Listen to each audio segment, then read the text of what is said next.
most of the people think about the bike, about what wrong is going on apart from themselves. And the thing that I found here, foundation training, and then when I heard about the Moto Academy, I said, okay, I want to develop these things that I discovered and align the stars between fitness and the motocross.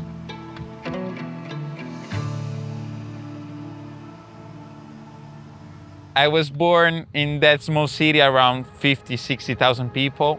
Around 4 years old, that's the first time I got on a bike, actually on a mini street bike.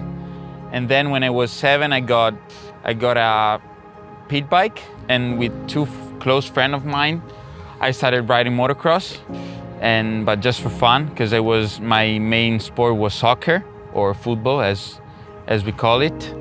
When I got on the bike first, it was just for fun. My dad never a parent who was pushing me to perform or to do races.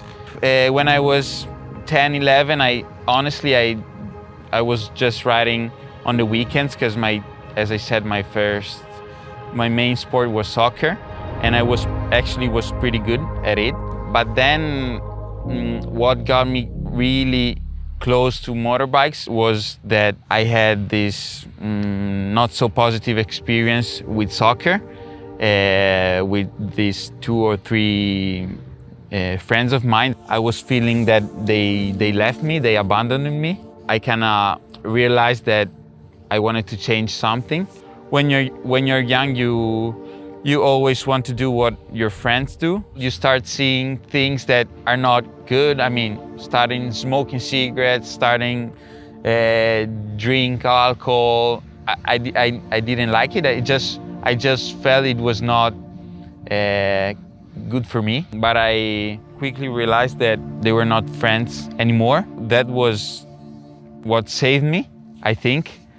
And that was when I really got into motorbikes. It really helped me to take a different road, and that's why I said it before with my dad, because I think he kind of realized that I was taking some bad decision, not due to me, but due to other people.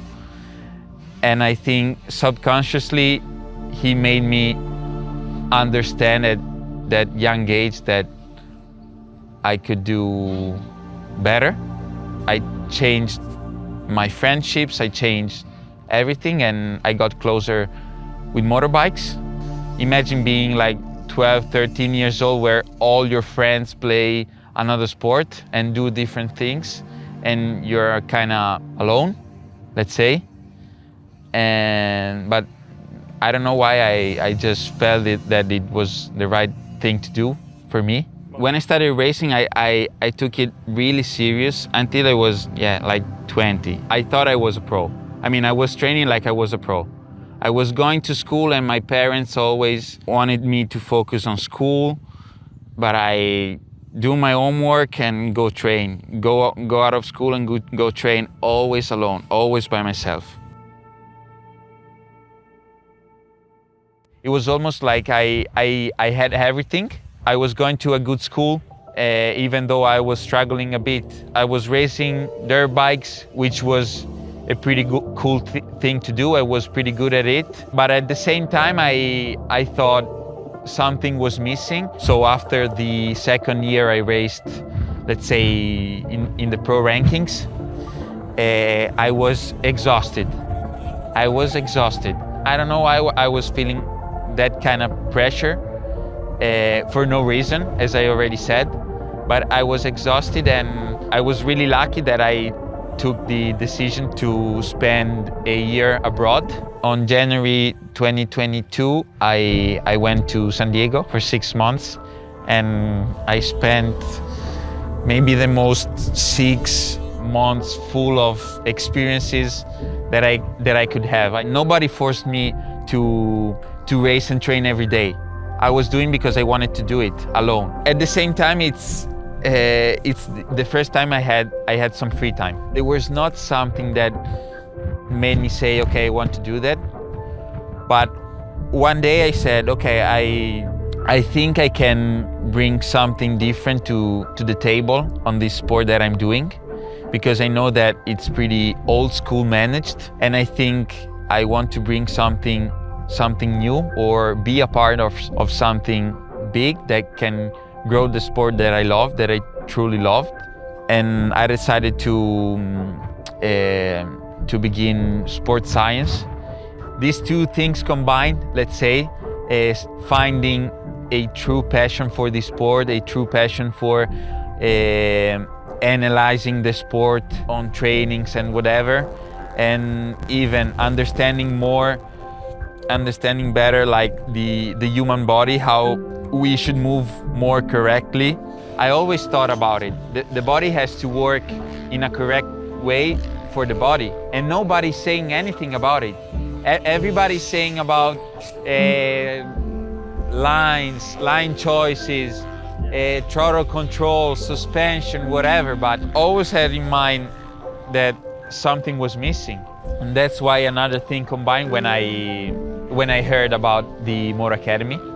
Honestly, it's pretty simple. I mean, I got into the Moto Academy app because I found this thing that I said, oh wow, that all makes sense. That's the thing I was always thinking, combining posture in motocross.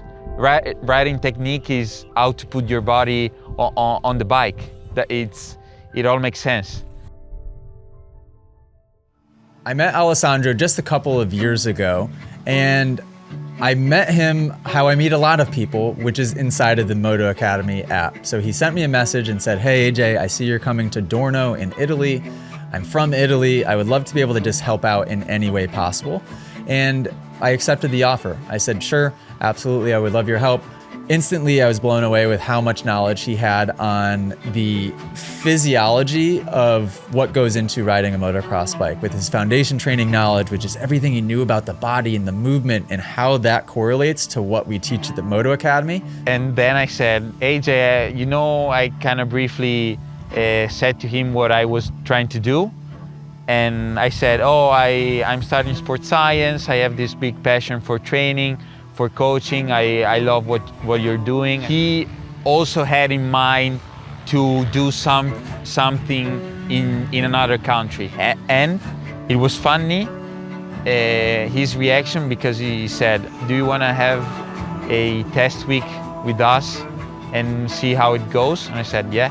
He flew me out to Bristol, and we spent a week in England. AJ liked the way I was, and yeah, he hired me, basically. The rest is history. I think I still have a long road to take, but yeah. Alessandro could not be a better match to everything that we represent at the Moto Academy. He's kind, he's humble, he is passionate, and he just wants others to be better. He rides with the exact technique that we would want somebody to embody with the Moto Academy. He just always puts his heart and soul into everything that he does, and it's just the beginning.